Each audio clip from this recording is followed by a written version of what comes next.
Major funding provided by the Florida Advisory Council for Environmental Education.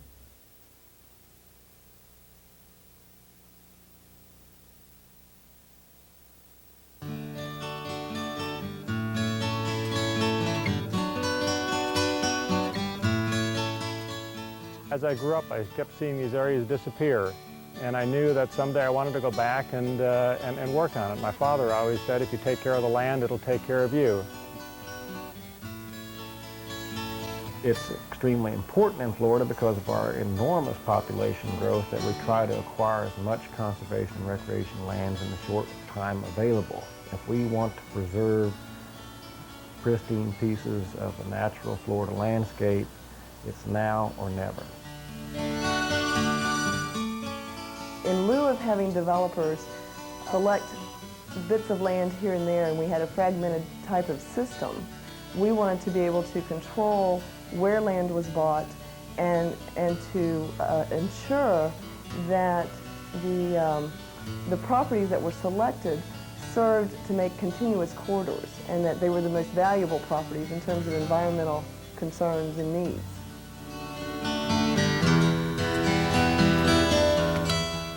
Florida is a place of special places. From the piney woods of the Panhandle, through the great hammock forests of North Florida and the unique scrubs and wetlands of Central Florida, to the Everglades and the Keys, Florida's natural heritage is as mysterious and fragile as it is beautiful. Our landscape, climate, and casual outdoor lifestyle is attracting 900 new people here daily, and 13 million Floridians and tens of millions of tourists have caused permanent, drastic, and often disturbing changes to our state. Fortunately, Florida also has an abundance of energetic and dedicated conservationists in business, government, and the nonprofit sector who are working together to preserve our land and water resources in fascinating and creative ways. But preserving special places is not an activity that only other people with land, money, or influence can do. Today, anybody can play an important role in the rewarding work of local land trusts, public agencies, or private conservation programs. The will to preserve land exists in just about every heart, and I mean, really, that includes, developers, bankers, public agencies, just about everybody. In our society, the environmental preservation ethic has become so pervasive now that there are literally millions of opportunities out there to preserve land and to educate people about the system that we live in, environmental system that we live in. And the reason that it's so important to organize private groups at the local level is that I'm convinced that those groups are in the best position to take advantage of those opportunities. Well, this revolution of saving special places in your community is something that has really started with the land trust movement. We're seeing land trusts growing at a rapid pace all across the country as people see that this is a way to come together to save those special places.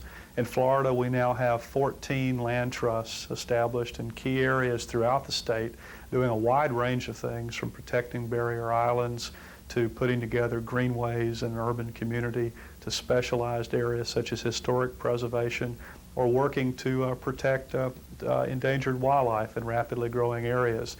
There are very specific ways to get involved to do that.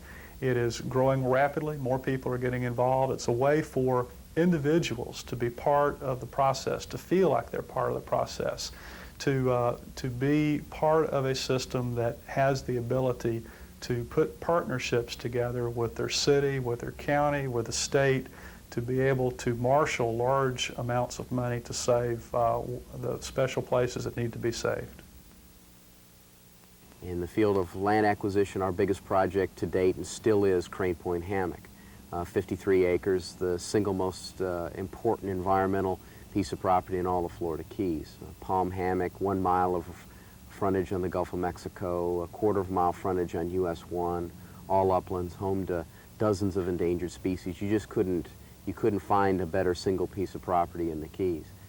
We're working on a number of small isolated projects throughout the Keys. You got to understand that the Keys are about 40 main islands, and everyone thinks of their island as being all that there is of the Keys. So we try to spread out our involvement in small projects throughout the island. So I would say our next most significant project is all those wonderful little sites up and down the Keys that are protecting that island's backyard. The plight of the diminutive and endangered key deer has become a symbol of the needs of wildlife competing with the desires of people. The Keys Trust, in partnership with other agencies, is working on real-world solutions. The work that we've been doing has paralleled the work that the U.S. Fish and Wildlife Service has been doing in assembling the Key Deer Refuge. We've bought several tracts which we have then sold back to them, and we've acquired other parcels which we're retaining ourselves but manage them in accordance with the work that the Fish and Wildlife Service has done. It's a difficult problem because it's an island that is very enjoyable place to live for humans as well, and so the key deer and humans in some respects are fighting for the same habitat. And our work has primarily been showing that you can accommodate certain levels of both. We've protected lots in between houses, we've protected corridors, we've helped protect some of the significant wetlands, and then bought out some of the subdivisions that probably won't be built on and shouldn't be built on. The Osceola Land Trust is involved in mitigation projects. Mitigation is primarily a way of compensating for loss of lands that are considered critical and valuable to the resources of the state of Florida. There are two types of mitigation that can be required. Those deal with permit cases where someone actually goes in and requests removal of wetlands, and then through the negotiation process determines what they have to compensate for. The other arena deals with enforcement cases. That's an event where someone actually went out and just started bulldozing a wetland and did not bother to get the permits from the appropriate agencies. In dealing with mitigation lands, various agencies have various requirements. It can deal with a straight wetland for wetland trade-off if you're dealing with the Department of Environmental Regulation. It can encompass uplands being preserved adjacent to large continuous systems that can serve as the mitigation, or it can be also wetland creation. We deal with all three types, and we deal with three different agencies in the Osceola Land Trust. The Environmental Center came about as a result of a group of people who were looking for a particular site. And this particular site had been developed by Point Siena, Avatar, the developer, as an amenity for their community and to show their commitment to the environment and the outdoors. So they built the parking lot, the access point, and the boardwalk, which is an 1,800-foot elevated boardwalk. Because it was unlimited access, 24 hours a day, 7 days a week, there was a lot of damage and vandalism. So the developer just closed it down. And it sat closed for about 5 years. And when we were looking for an environmental education site, we had been here, so we knew what was here. And we tried to negotiate with the owner to donate the property. And after about 1.5 years of negotiation, they did agree to donate the property. Our goal was to make the Environmental Center from 20 to 40 acres. We ended up going from 20 to 200 acres. And the vehicle and the organization that helped us with that purchase was the Osceola Land Trust. The Osceola Land Trust entered a 3-year option contract to take down 200 acres of property. This property is being funded primarily by developers who place donations for mitigation easements to be used for educational opportunities by the Osceola County School Board.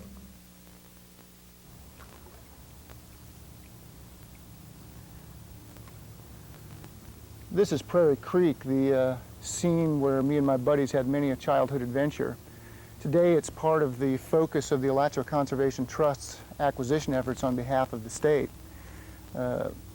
Alachua County is fortunate that we've got 2 state preserves, both slated for expansion in the county, and we're working on both of them.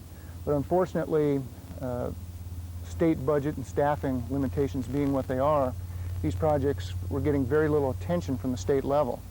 So we've basically entered into a multi-party agreement with the Department of Natural Resources to do the pre-acquisition work. This is a fairly straightforward procedure, if not a bit time-consuming, and basically involves sharing appraisal information with the agency. It's normally kept confidential, and then negotiating a deal with the landowners for the sale of their property. If we reach a contract and it's accepted by the state, we then coordinate the typical closing type of details, the surveys, the environmental assessments, the title work and so forth, and basically take a land transaction to the state, try to wrap it up as neat as we can.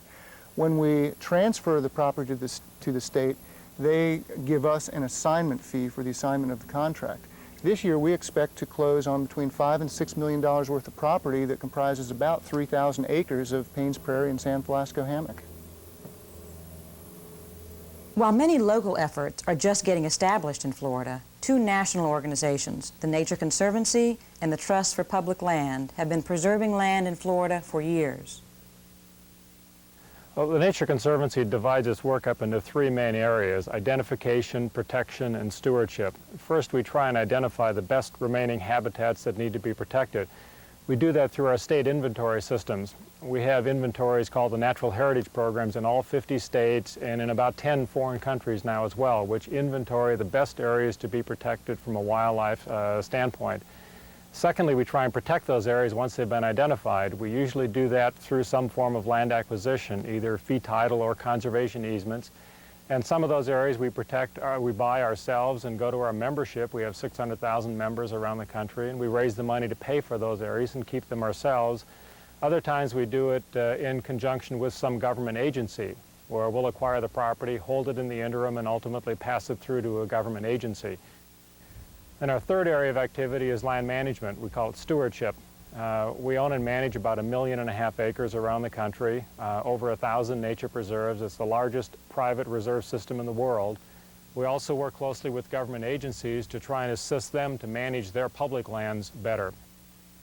We recently completed a project in Brevard County called the Enchanted Forest. The local environmental community had been working for years to try and protect this property. The landowners wouldn't sell for anything less than $10 million, and no one had the funds to put the deal together. We met with the landowners and just weren't able to put a deal together. We went to the county and assisted the county in passing a local bond issue to buy environmentally sensitive lands. We helped them run the campaign, raise some money for it. The voters in Brevard County passed the initiative. We then went back to these landowners who still wouldn't negotiate at a lower amount. We waited for them. They were running into some financial trouble. They ultimately went into foreclosure, and a few days after the bond issue passed, we went to the courthouse steps and bid in at the foreclosure auction and bought the property for the mortgage amount for just under $4 million at a substantial savings. We plunked our cash down. We paid $4 million at the courthouse steps and held it until the county bonds were actually issued. We then transferred the property through to the county, and it's now a county preserve. The Trust for Public Land works on projects that bring land and people together.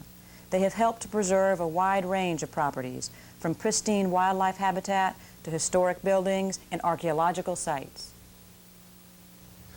One example of how a nonprofit group can help to achieve a successful partnership between private landowners and public agencies is the DeSoto Archaeological and Historical Site in Tallahassee, Florida. In that instance, the discovery of the archaeological significance of the property did not occur until actual construction on the site had commenced. We were playing against the clock in terms of deciding for sure whether it was the DeSoto site, and then if so, what would be done about it. And so the public became involved and interested in saving the site in the process of while we were completing the excavation, thinking that it probably wouldn't be safe. Under normal circumstances, the archaeology would have only taken up a few weeks of time, but in this case, the preservation of the site became critical because of the extensive finds that they were uncovering. The developer had construction obligations to fulfill, and yet the state of Florida and the city and county were anxious to achieve the public preservation of the site. However, there appeared to be no way to bring those two sides together in a timely fashion. as time went on, we weren't really sure even exactly what we had to deal with out there. And at first we thought maybe it was just some Spanish finds or maybe some other Indian things that we'd seen out here. Had we known that right off the bat that it was DeSoto, maybe we could have moved a little quicker. But it was very slow. The archaeological community, because their scientists are slow to declare something definitively, which was a problem for us as developers. We wanted to know, what do we got to deal with? Let's deal with it. And they were like, well, we think this might be this, but we really got to be careful and prove it before we go out and make these grand statements. By that time, we were well into some significant losses, and the community as a whole was curious about what was going on.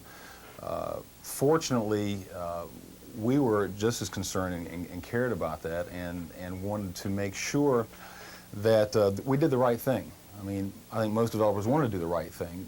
What the right thing is hard to say. I mean, if you had $1 million laying around, well, the right thing would just be, well, we'll just give it to the public and let them do it. But most developers aren't in that situation. Most people aren't. After early negotiations broke down because of the length of time the state was going to require to acquire the site, the Trust for Public Land was asked to step in and see if we could negotiate a satisfactory compromise for both sides. We did that by getting a short-term option from the landowner, giving the landowner some certainty that we were going to be able to purchase the property in a time frame that he found acceptable. And then we actually stepped in, purchased the property with monies that were loaned to us from various foundations and conservation groups, purchased the property and carried it for well over a year until the state of Florida was in a position to purchase it from us. Without the role of the nonprofit intermediary in this circumstance, the two sides could never have been brought together in a way that was satisfactory to both of them. Florida's hierarchy of public land acquisition programs is extensive, with state agencies, water management districts, and many local governments acquiring the best examples of the real Florida. We started a quiet revolution in Florida a few years ago in Volusia County with the acquisition of a $20 million bond issue. It was small compared to what we have seen now. In the last 4 years, 14 counties have passed bond resolutions in excess of $600 million to provide dollars for saving special places all over the state before it's too late. We got into it on a very practical level. We saw that there were places in the community that we needed to save before it was too late, and that the only way to do it was by way of acquisition, and the only way to do it was to put it to the people. We've always said put their money where their mouth is. We gave it to them. They approved it overwhelmingly, and it's been a key to success all across Florida. The state acquisition programs there are a multitude of them now, especially under the Preservation 2000 program. The CARL program, its responsibilities are primarily focused towards the larger statewide or nationally significant ecological sites. It also includes some important historical and archaeological sites as well. But typically the CARL program looks at larger project areas. If a property owner asked if we were interested in a 5-acre or 15-acre wetland tract that they cannot develop, the CARL program typically does not take an interest in those kinds of properties unless they're adjacent to a much larger wetland tract with some uplands adjacent to them that have significant resource values. The individual small acreage wetlands and other parcels scattered throughout the state typically would be something of interest perhaps to a local government program or to a Florida Communities Trust program if they're trying to reconsolidate a platted area, that sort. But the CARL program per se is going to be looking at those more important regionally, statewide significant ecological tracts on order of 1,000 acres or more. Basically, the water management districts acquire property, and the statutory purposes for which they can acquire property are lands which are necessary for water management, water supply, and the conservation and protection of water resources. So it's a fairly broad category, but generally we're talking about lands which are related to water one way or another. Most land in Florida, of course, would qualify for that, but typically the districts are involved with river corridors, wetlands which are important for water supply or environmental reasons, and other kinds of property that along that line. someone or some group interested in working with a district on a land project needs to see the person. There's a person in each district which is in charge of land acquisition. Generally, it's the Save Our Rivers person or the person that involved in land acquisition, and they ought to talk. That person needs to be contacted for information about individual districts. Each district has what's called a 5-year plan. This is the Northwest Florida Water Management District plan. This is a relatively small one compared to some of the other districts because our program is a little smaller. But this is it's a critical piece of information, necessary piece of information for anyone wanting to work with a water management district. It's not always necessary or even desirable to purchase every piece of property that deserves protection. Increasingly, public agencies and nonprofit organizations are working with individual landowners to protect property through an innovative technique called conservation easements. For the first time in the history of the United States, the family that just wants to leave its land to the children may not be able to do that anymore. That is a brand new problem in American history. What is causing that problem is the tremendous appreciation in land values that's occurred over the last 10 to 20 years. That $500,000 or $750,000 or $1 million piece of land today was worth a fraction of that 10 or 20 years ago and didn't pose any planning problems. But it does pose those problems today, and people have to act on that. The most significant tool in my practice as a tax lawyer to deal with these problems is a conservation easement. What's a conservation easement? As the owner of a piece of property, you have the right to do all sorts of things with your property. You can put up a 40-story office building, you can subdivide the property, you can cut down all the trees, you can put up a strip mall, it's yours. You also have the right, as the owner of a piece of property, to restrict that property against future development, in effect to give away some of those rights that come with property ownership. A conservation easement, most simply put, means giving up the right to develop some or all of your property. You always continue to own the property when it's subject to a conservation easement. You're free to sell it, subject to the easement. You're free to give it away, subject to the easement. You're free to leave it to the children or to anybody else, subject to the easement. And particularly important, you're free to continue current land use patterns, historical land use activities that are compatible with the land. There are a few other things that people need to know about easements. An easement on just any piece of land won't meet the tax code requirements. The tax code says that in order to get a deduction, you must meet the so-called conservation purposes test. You have to protect habitat, open space, scenic property, farmland, forest land, and developing a piece of property to a significant extent won't work. Generally, you have to protect most or all of the property against future development. In addition, the right to enforce that easement has to be given to a tax-exempt organization or a governmental unit. The way the tax code puts it is that the easement has to go to a qualified organization. The qualified organization doesn't really get anything affirmative. What the land trust or the governmental unit gets is the right to enforce the restrictions on the easement. There are 3 kinds of tax benefits that can flow to a landowner from a conservation easement. You can get an income tax deduction for the value of the easement, subject to tax code limitations. You can lower the value of property for estate tax purposes and save hundreds of thousands, even millions of dollars in estate taxes. And you can lower your property tax, although it's important to understand property tax is a matter for local assessors to decide, and the federal tax code has no bearing on what your property tax bill is going to be. The point of all this is that if you are a landowner and if you care about your property, you can't do nothing. If you do nothing, you're going to have very serious problems. You have to begin planning for your land. You have to ask questions that are relevant to your land, to your family's financial situation. You have to develop answers that work for you, but you have to take action. And if you do that, not only can you protect a piece of land, not only can you protect an important asset of the family, but you can make a significant contribution to the quality of life in your community.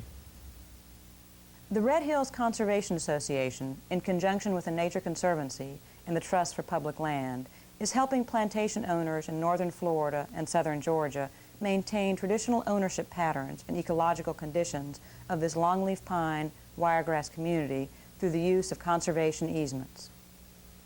Well, it's the property that's nearest and dearest to my heart. It's always associated with pleasant, happy times, and that's why it's a very special place to me. It's got swamps, it's got ponds for fishing, it's got turkey, duck, dove, quail, all the things that are near and dear to my heart, and I want to make sure they're there when my great-grandchildren are around.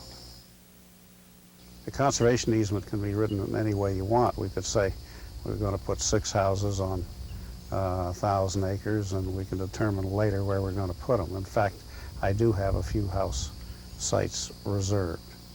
So that just affects the value of the difference between the before and after. Very flexible that way. In my case, for tax reasons, I can only give away a certain amount a year before getting into the alternate minimum tax. So once I determine that, I have a certified appraiser appraise the land on its highest value before the conservation easement, and then again after the conservation easement. And then the property that I've given away to date, it's slightly less than half was the value of the conservation easement. In fact, in numbers, $1,700 an acre for the value of the land before, and $900 after. All the different efforts that are going on in land acquisition and land preservation are starting to integrate in a way that is really synergistic. It adds energy into the system and adds power, I think, into the system. You know, right now we've got the state level and the water management districts and local governments and Nature Conservancy, Trust for Public Land, and land trusts. All those groups are doing their own projects, and they're moving along in kind of a linear way. But also the things that I think what I'm talking about is starting to happen is that these groups are starting to get together and look at projects in a holistic way. You know, what part can the water management district do? What part can the local government do? How should this be managed, maybe by different agencies at some point, and where are the funding sources? And where are the funding sources over time, which is just as an important question. So the point is that that the more we can work with other groups, private and public in Florida, the more we're going to be seeing benefits above and beyond what the individual groups can do themselves. Florida is changing more rapidly now than ever before. But part of that change is a growing appreciation for the plants, animals, and landscapes that truly make Florida a place of special places. Conserving land is no longer something that only other people or other organizations can do. There is plenty of room for everyone to contribute their talents to protect our natural resources for now and forever.